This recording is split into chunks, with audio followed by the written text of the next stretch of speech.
Yo tengo hoy como invitado a Daniel Ceballos. Lo estaba esperando aquí en nuestro estudio. ¿Cómo está, Daniel? Augusto, un placer.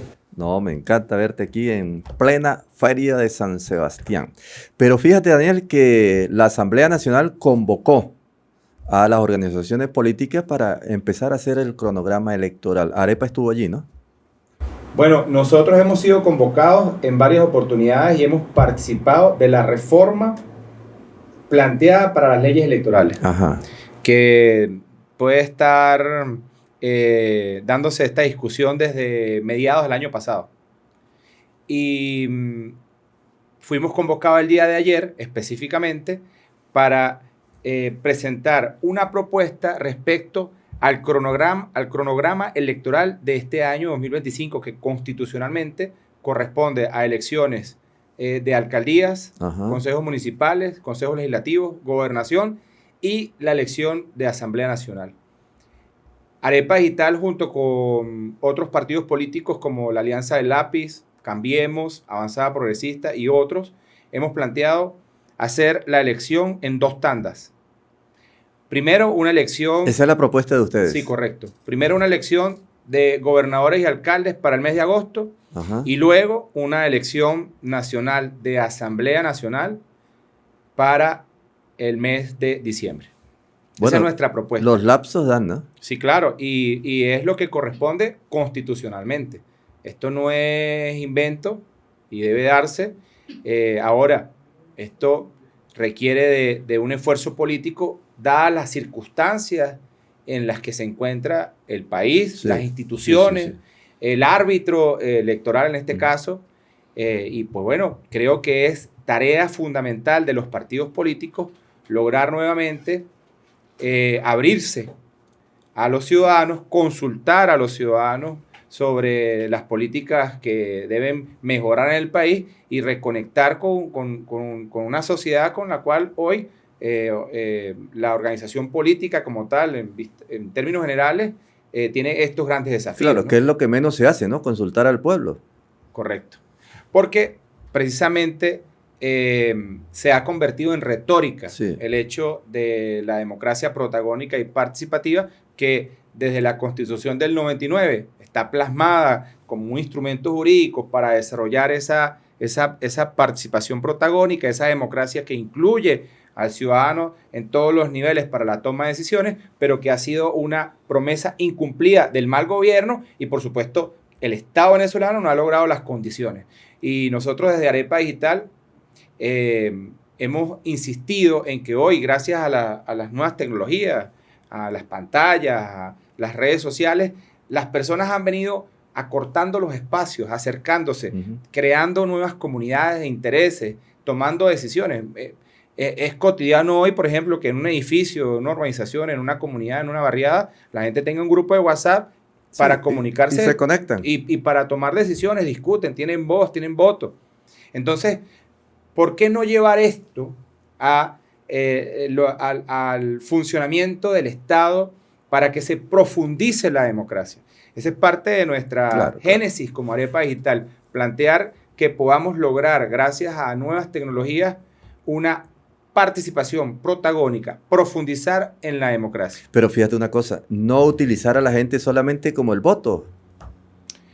Claro, porque... Es decir, te busco para que votes por mí. Claro, porque en el modelo altamente representativo de hoy, ¿no? Fíjense que cuando el constituyente en el 99 planteó el nuevo modelo de democracia protagónica y participativa, era porque estaba dejando atrás la democracia representativa de la cuarta.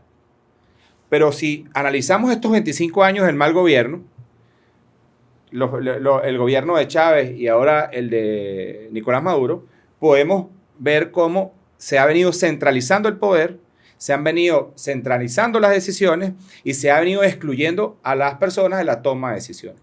Entonces, es una deuda de la Constitución la democracia protagónica y participativa. Claro. Entonces, se le convoca al ciudadano de vez en cuando o de cuando en vez para que vote. Vente para que vote. Pero luego, esa autoridad electa ya no tiene compromisos. Ya no tiene por qué seguir consultando. Claro. No vuelve. No, entonces, este es el gran desafío de la democracia protagónica y participativa. ¿Por qué dices mal gobierno, Daniel? Bueno, porque es un mal gobierno, sin duda. Es un gobierno que ha fracasado en lo económico, en lo social, ha fracasado en la política, ha fracasado en el rol que tiene de la conducción de los destinos de los venezolanos hacia la prosperidad. Hemos visto cómo el gobierno ha entrado en una crisis política no solamente interna, sino con los países vecinos en varias ocasiones. Y esto es una realidad que se mide por los hechos. Aquí estamos frente a los hechos. Aquí hay personas que a esta hora no tienen electricidad, las neveras están vacías, los sueldos no alcanzan, los jubilados y los pensionados tienen ingresos miserables, el sistema de salud está colapsado o insuficiente, el petróleo, bueno, empecemos por PDVSA. PDVSA es el centro de la corrupción. El petróleo venezolano apenas alcanza 1 millón de barriles en el mejor de los casos. Sí. Entonces, bueno, la economía no se convirtió en una economía diversa, capaz de impulsarse a pesar del petróleo, sino sigue siendo una economía dependiente del petróleo. Y bueno, esto da muestra de que hay un mal gobierno frente a cada venezolano. Así pintas el país estancado. En un estancamiento. Y esto se profundiza, esta crisis se profundiza cuando tenemos 25 años de confrontación política entre dos élites, ¿no? La élite que está en el gobierno y otra élite que progresivamente ha venido tomando espacios de poder y que se comporta como tal, ¿no? Dos élites enfrentadas por el poder, una buscando la aniquilación del otro. Mantenerse. Y en el centro, la gente como carne de cañón. Y el país no aguanta más. Bueno, fíjate este ejemplo, que acabamos de pasar una tensión a nivel nacional el 10 de enero. Sin necesidad. Bueno, unas también. expectativas que se generaron para muchas personas. Fíjate que eso afecta a la gente. Y que luego que esas expectativas no son correspondidas, entonces viene una frustración, viene el duelo, ¿no? Un duelo porque se siente seguramente en muchas personas esta expectativa como algo que ha sido no cumplido, ¿no? Una promesa que se queda nuevamente como muchas otras. Pero le despiertan esa expectativa a la gente. Pero precisamente no es la primera vez que en este país se pone una fecha o se hace el lanzamiento de una expectativa como esta, una bola de nieve que empieza a crecer y luego no existe una propuesta concreta que resuelva eso que estaba planteado. Claro. Entonces, el 10. Eso se ha convertido en la retórica de la política venezolana y de un liderazgo que crece como la espuma, ¿verdad? Aprovechándose, en este caso, el liderazgo opositor, aprovechándose del mal gobierno y del cuestionamiento de ese mal gobierno, ¿verdad? Se apalanca generalmente este discurso o este mensaje para... en términos directos, para sacar del poder a esa élite, en este caso a Nicolás Maduro, pero no es un planteamiento distinto a el oponerse a ultranza, ¿no? Es quítate tú para ponerme yo. Sí. Y tenemos 25 años en un planteamiento casi lineal, donde no hay correctivos respecto a ese planteamiento, ¿no? Entonces, el liderazgo en el 2013 lo tuvo Leopoldo, en el 2015 la Asamblea Nacional, que en ese momento encarnaba la mayoría el sentimiento de cambio, ¿verdad? Y ahí estaba Henry Ramos, Julio Borges y muchos otros. Luego tenemos a Guaidó en una etapa más reciente, que termina en este interinato y también en una y otra vez propuesta de expectativa, ¿no? Aquí en la frontera lo vimos. Vivimos aquí en la frontera una expectativa de una posible, de un ingreso. Intervención. ¿Verdad? De una intervención. Y ahora, finalmente, tenemos a María Corina, que encabeza el liderazgo de la tendencia de la oposición más radical en este momento, pero que no es diferente a los otros hechos que hemos venido repitiendo. Como diría Jung, lo que no se hace conciencia, se hace destino. Si no se hace conciencia de que aquí tenemos un liderazgo mesiánico, egocéntrico, que además improvisa, porque no está en un planteamiento propio, sino que está en una oposición es el resultado de, si no empezamos a construir desde ahora, así sea el punto cero, esa nueva oposición, vamos a seguir repitiendo lo que yo acabo de plantear como destino, porque no terminamos de hacer conciencia que el país requiere otra forma de hacer política. Ha sido una oposición mala también. Es una oposición que yo no quisiera dejar de reconocer los esfuerzos que se han hecho, porque se haga un cambio en el país. Pero esos esfuerzos han terminado siendo esfuerzos electorales, que terminan el día de la elección, ¿verdad? Y que no trascienden porque están precisamente suscritos a la elección. Es como, para dar contexto aquí al Táchira, ¿no? Un ejemplo. Yo recuerdo, por ejemplo, en el año 2008 se gana la gobernación del Táchira con todos los partidos políticos de unidad. Bueno, al día siguiente de que se ganara la gobernación, ya esa gobernación no era de unidad, era de Copey, ¿no? Entonces, era una unidad electoral, pero luego las facciones o los intereses no permiten que esa unidad se convierta en una unidad de propósito, verdadera, en un proyecto político, verdadera, en un proyecto que traspase lo electoral, en una unidad verdadera, pero que sea una unidad sobre la gente, que esto también es bueno aclararlo. No basta con que los partidos se pongan de acuerdo.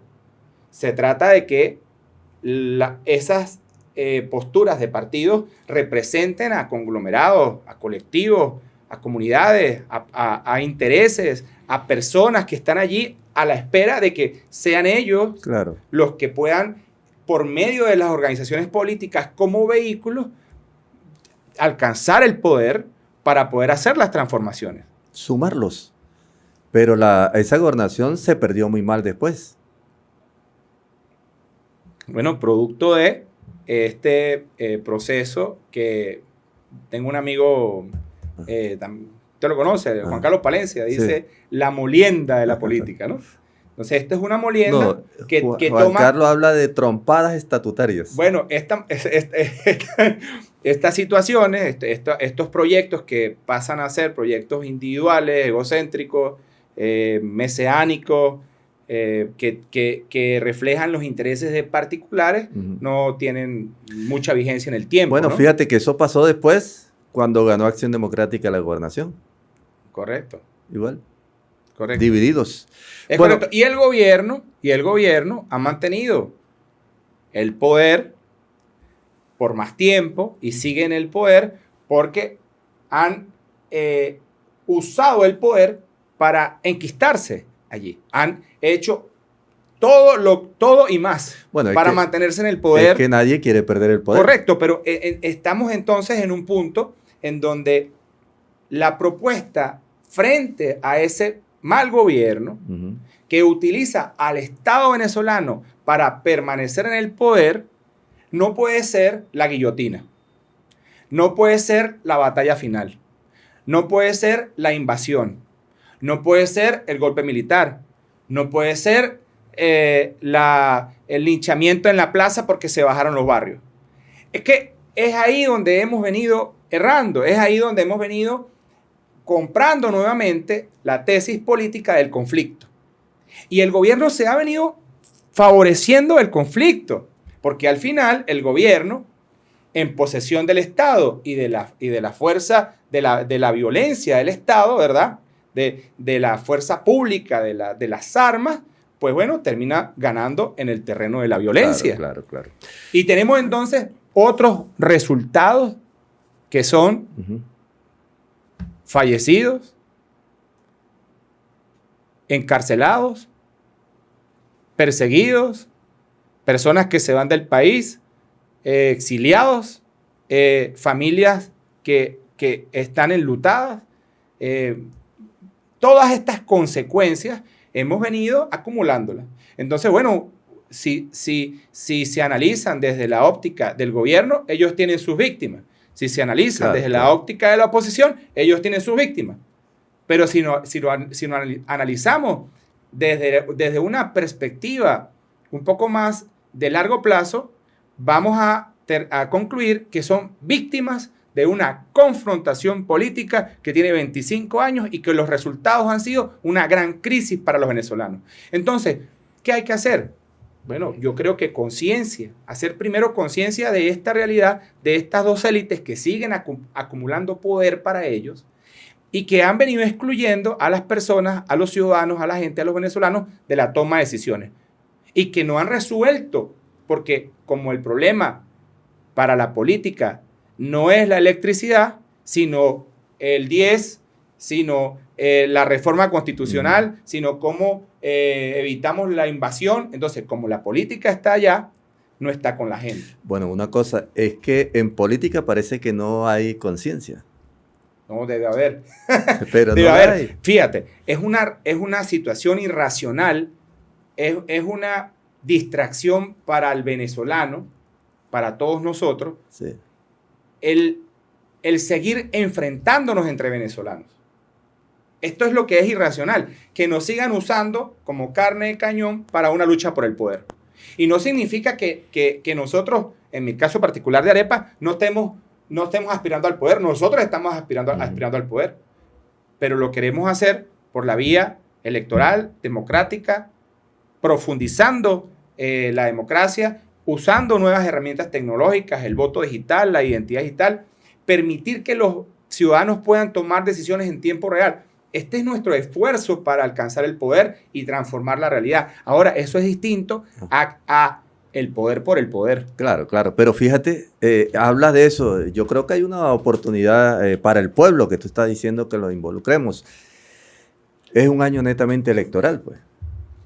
Bueno, son en el Táchira 29 municipios con sus alcaldías, sus consejos municipales, la gobernación y el consejo legislativo en primera instancia que va a la elección. Y nosotros desde Arepas y tal vamos a ir por esos alcaldes, por esas alcaldías, por esos consejos municipales, por esa gobernación y por ese consejo legislativo. Tendremos, y lo anuncio ya desde una acá, propuesta clara de tendremos ustedes. una gran coalición de organizaciones políticas porque se ha demostrado en el tiempo que es necesario conseguir aglutinar la mayor cantidad de factores, evitar una dispersión que favorezca a los candidatos que van a venir desde el mal gobierno, y tenemos que impulsarla en una propuesta de unidad de propósito. Entonces, no se trata de ganar la gobernación per se o unas alcaldías o unos consejos municipales o el consejo legislativo. Se trata de presentarle a los tachirenses, a los venezolanos, un programa de gobierno, una propuesta de participación protagónica dentro de ese programa y que esté enfocada en la agenda de la gente, esté enfocada en la economía, en nuestra frontera, en nuestros servicios públicos, en la posibilidad de recuperar el financiamiento, la inversión, rescatar el campo, la agricultura, la maquinaria, que tengamos unos tractores, que tengamos unas herramientas, unas semillas que hoy no tenemos, que tenemos que enfocar en el sistema de seguridad social, claro. Pensionados, jubilados, sueldo de trabajadores, ingresos. Hoy ya hay una protesta de profesionales de la educación, de maestros, de educadores, a esta hora. O sea, el año ya tiene una conflictividad sobre el tema el día del docente. de la educación. Entonces, es propicio que la agenda sea la agenda de la gente, porque se cometa el error, así como hemos venido destacando los errores de los que nosotros tenemos que aprender para no volver a equivocarnos, es pensar en las personas como electores. No es que los electores tenemos que ahora convencerlos para que no descarten el voto, porque lo que pasó el 28 les va a crear desconfianza. Bueno, ok. Ese es el primer error, ver a las personas, a los seres humanos y a los ciudadanos como un elector, como un producto, como una mercancía. Lo que voy a utilizar. Sí, como algo utilitario. Cuando realmente el elector es aquel que luego de un proceso, que luego de un planteamiento, de una temporalidad, decide apoyar con su voto, con su voluntad, una tendencia, claro, una organización, un liderazgo que ve representado allí sus intereses. Ahora, es la parte humana, ¿no? Entonces nosotros tenemos la grandísima tarea de construir en este año electoral, nuevamente, con la gente, con sus necesidades, ese camino para que logremos en ese momento a el elector. Y no es al revés. Claro. Fíjate, entonces le has puesto el ojo, o Arepa Digital le pone el ojo a la gobernación. ¿La alcaldía de San Cristóbal también está ahí? Bueno, es tarea nuestra y de los miembros de Arepa Digital presentar a la gente estos planteamientos y que logremos con los ciudadanos escoger a los mejores que vengan desde allí, claro, para ocupar estos espacios. Una de las cosas que resalta en Arepa Digital es que nuestro partido político es un partido que se funda en la democracia protagónica y participativa que está en la Constitución. Por supuesto, yo tomo el texto de la Constitución porque es nuestro marco jurídico. Yo pudiese decir también que Arepa Digital es un partido de democracia directa. ¿Por qué? Porque es descentralizado, no es un partido de cogollo, sino que usa tecnología, usa redes sociales, usa foros públicos, usa mecanismos de votación digital. Es la tendencia. Usa identidad digital para que sus miembros puedan tener voz y voto. Entonces, desde Arepa Digital, al liderazgo social, al liderazgo político, al liderazgo deportivo, universitario, a ese liderazgo joven, a las mujeres, les invitamos a Arepa Digital como una organización política que le va a permitir a usted elegir de abajo hacia arriba a sus líderes y que luego que esos liderazgos lleguen a espacios de poder van a tener unos mecanismos directos para la toma de decisiones, bien sea para un consejo municipal, para una alcaldía, para una gobernación o para un consejo legislativo. ¿Y los tienes formados? ¿Los has formado? Por supuesto. No, ¿Los sigue formando? Estamos en la tarea de incorporar más personas a Arepa Digital. Formar sin adoctrinar. Nuestro objetivo no es que Arepa Digital sea un partido de dogmas y adoctrinamiento, sino que sea más una organización política que se ajuste a los tiempos de hoy. Por ejemplo, la mayoría de las organizaciones políticas se organiza territorialmente, ¿no? Como se organiza el Estado. Parroquia, municipio, Estado, nación. Bueno, nosotros en el siglo XXI, ya un cuarto de siglo avanzado, en el año 2025, comprendemos muy bien que las redes sociales, por ejemplo, buscan es que las personas se organicen por intereses. Bueno, a mí me interesa la defensa de los animales. Me organizo en función de la defensa de los animales. A mí me interesa la economía. Me organizo en función de la economía. A mí me interesan los temas de fronteras. Me organizo en función de la frontera. Y esa es la forma en que Arepa Digital está buscando organizar a la comunidad por intereses. Por supuesto, tenemos estructuras parroquiales, municipales, regionales y nacionales. Pero de manera descentralizada actuamos en función de llevar a las personas a sus intereses. Y esto tiene que ver con nuestro planteamiento programático para buscar soluciones en la agenda de la gente. A propósito de eso, Daniel, ¿a nivel nacional ustedes estiman que pudieran alcanzar algunas gobernaciones? Bueno, nosotros vamos a trabajar primero por casa, ¿no? Quisiéramos que Arepa Digital pudiese lograr alguna o varias gobernaciones de los Andes, Táchira, Mérida, Trujillo. Tenemos en el oriente del país también muy buenos equipos, en el estado Bolívar, en el estado Sucre, en Nueva Esparta, por supuesto, en el centro del país, en el estado Miranda, también hacia Yaracuy y Zulia. Bueno, buena receptividad tienen allí. Tenemos un buen equipo de personas, de ciudadanos trabajando en estos estados y en muchos de sus municipios. Ahora, lo decía al principio, aquí se va a requerir de un gran esfuerzo de crear una coalición política que se una para lo electoral, pero que trascienda lo electoral con un propósito, una unidad de propósito, un planteamiento para el país que pueda hacer la diferencia. Y voy a dar un ejemplo de esto. Sí. Hoy, en la oposición hay más de 100 alcaldías. Más de 100 alcaldías son opositoras. Ajá. Creo que son 126 exactamente. De esas alcaldías, en el Táchira hay 16 alcaldías opositoras. O sea, de las 29, 16 son opositoras. Yo pregunto... ¿Qué es la mayoría? Yo pregunto, ¿se convirtieron después de 4 años en una fuerza política? ¿Se unificaron esos alcaldes en función de la agenda de la gente? ¿Resolvieron de manera mancomunada los problemas de los ciudadanos?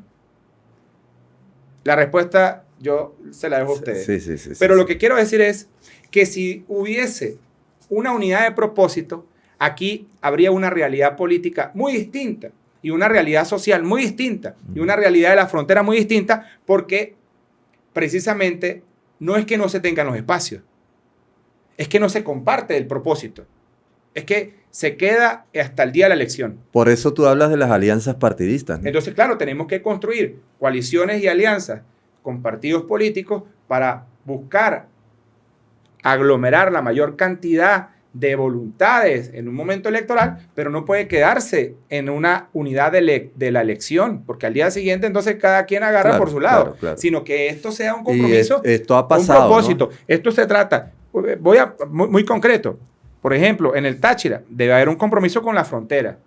Es inaudito. Por ejemplo. Es inaudito, Augusto, disculpa que te interrumpa. Es inaudito que el actual gobernador Bernal haya cometido el mismo error de Vielma Mora.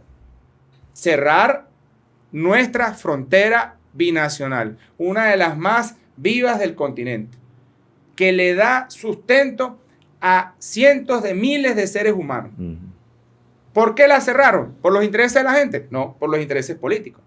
Y así como lo digo de este lado, yo sé que de aquel lado, del lado del norte de Santander de Colombia, los actores políticos que estuvieron de acuerdo con ese cierre de frontera fueron castigados.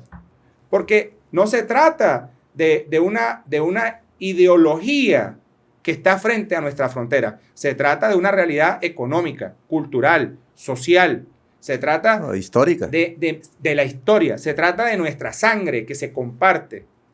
La desfachatez, la locura, la mente humana guerrerista que le plantea que a cualquiera que en esa frontera pueda haber una guerra entre nosotros, no está más que aupando que entre hermanos nos matemos. Sí. Mira, te escuché hablar sobre el caso de los presos, ¿no? Que todavía sigue habiendo gente presa. Bueno, yo pasé por ahí. Sí. Y por eso te lo pregunto. Yo sé, por experiencia directa, lo que miles de venezolanos están viviendo hoy, en lo personal, en lo familiar. Y es muy duro saber que cada vez que vamos a un proceso de elecciones, esto termina en miles de personas detenidas, personas fallecidas. Y eso no es la democracia. Esa es una forma errada de una democracia que permita que se ejerza el voto en paz, en democracia, valga la redundancia. Sí. Entonces, yo creo que hay que hacer esfuerzos por desvincular a estas personas que están privadas de libertad, a estas personas que han fallecido a sus familias, a los que se han tenido que ir del país, hay que convertir esto en las víctimas de un proceso, las víctimas de 25 años de una alta confrontación política. No son las víctimas ni de Augusto ni de Daniel, son las víctimas de un país. Y que esa es la demostración, la más grande demostración de que tenemos que buscar la reconciliación de los venezolanos. Y que no se repita. Nosotros lo que necesitamos es que los jóvenes vayan a estudiar, no para las cárceles.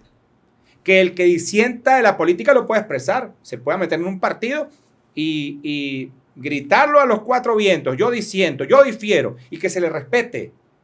Que no se le tenga que hacer la operación Tuntún porque este señor... Claro, como están haciendo ustedes con la reforma constitucional, ¿no? Correcto, pero ese proceso no es sencillo cuando estén, mientras estén estas élites en máxima confrontación. Por eso es importante hacer conciencia sobre la necesidad de una vía alterna, de un nuevo centro político, de una propuesta distinta a los polos enfrentados. Y mucha gente va a decir, bueno, pero es que esto es imposible. Bueno, hay que dar los primeros pasos.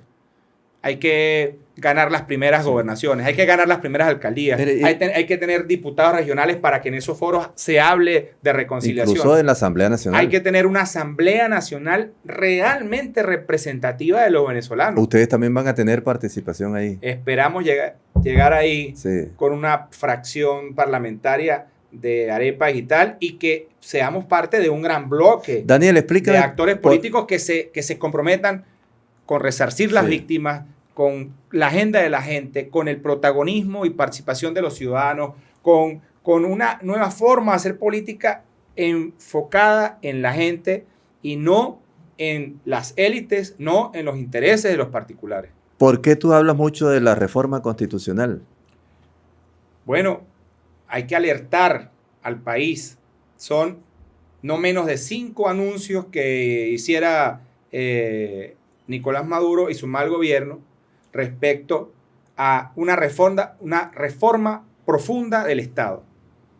Lo escuché, lo vi el 1 de enero, estaba en una entrevista, por cierto, no sé, creo que todos la vimos, ¿no? Sí. Bueno, él anunció, hay que verlo eso. Él anunció allí un planteamiento sobre el Estado comunal. El Estado comunal, además, él le dice democracia directa y comunitaria.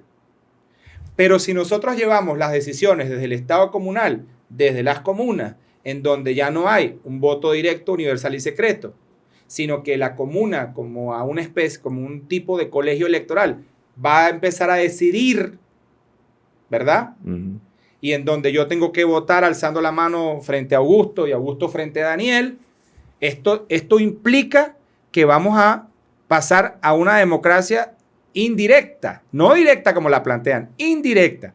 Pero si además esas comunas están bajo el control gubernamental, si esas comunas tienen una ideología política del que está, de la coalición gobernante, entonces ya no son comunitarias, son controlatarias, porque las van a controlar ellos. Entonces, vamos a despachar la democracia tal cual la conocemos. Ese no es el modelo que está en la Constitución del 99. Ese no es el modelo que millones votamos en 2007 e hicimos nuestra esa Constitución. Yo no fui constituyente, yo no voté en la elección del 2009, tenía 14 años en el 2009, pero yo sí fui en el 2007 a defender los derechos civiles y políticos que están planteados en esa Constitución, claro. Y hoy también tengo que defenderla. Claro, entonces, esa reforma que está planteando Maduro es más poder para Maduro. Eso es más poder para su élite en el gobierno. Entonces, volvemos. Y la gente... Tú lo que estás haciendo, y el compromiso, lo que estás haciendo es una alerta. Porque hay que alertar. El gobierno parece que se va a centrar ahorita en el proceso electoral.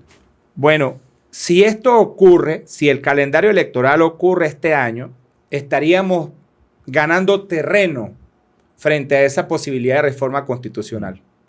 Y también hay que aclarar, es que tampoco han presentado el proyecto, ¿no? No hay una hoja de ruta. Solo anuncio de la propuesta del gobierno.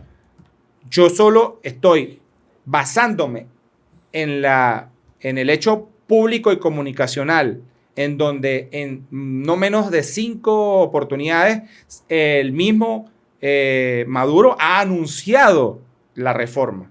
Entonces, bueno, yo creo que esto es de una gravedad tremenda para la democracia y tenemos que aglutinar fuerzas. Y esto trasciende lo ideológico, esto es por el país. Aquí hay que convocar al chavismo que está de acuerdo con la Constitución del 99, al chavismo que cree en esa democracia protagónica y participativa, que sigue siendo una deuda de la Constitución y que es una tarea de todos nosotros desarrollarla. Claro. En ese camino anda Arepa Digital. Esa es nuestra tarea, la gente. Sí. Y los derechos de la gente. Muchísimas gracias, Daniel, por haber estado aquí con nosotros. Gracias, Augusto. Ha sido un placer. ¿Qué le quiere decir a los tachirenses? Bueno, que tengamos esperanza, que tengamos fe, que no dejemos de soñar con el Estado, con la frontera y con el país de nuestros hijos, de una tierra que nos pertenece, que nos quedemos aquí, que sigamos aquí insistiendo, que busquemos otros mecanismos, que tengamos compasión, que tengamos sabiduría frente a las nuevas decisiones, que despachemos definitivamente la violencia como mecanismo para generar cambios, porque porque la experiencia lo dice, que eso solamente traería una rueda de venganza, un sinfín de venganza que no va a llevarnos a ningún lugar anhelado por todos nosotros. Bueno. Entonces, un abrazo fraterno para todos los tachirenses y esperemos que este año sea un año para la democracia, para profundizar la democracia, para recuperar la confianza en la política como el mecanismo para resolver las diferencias. Y aquí está Arepa Digital, está servida. A ustedes, amigos, gracias por habernos permitido ingresar a sus hogares. Nos vemos en otra oportunidad. Como le digo siempre, apago mi teléfono y a mí no me llamen.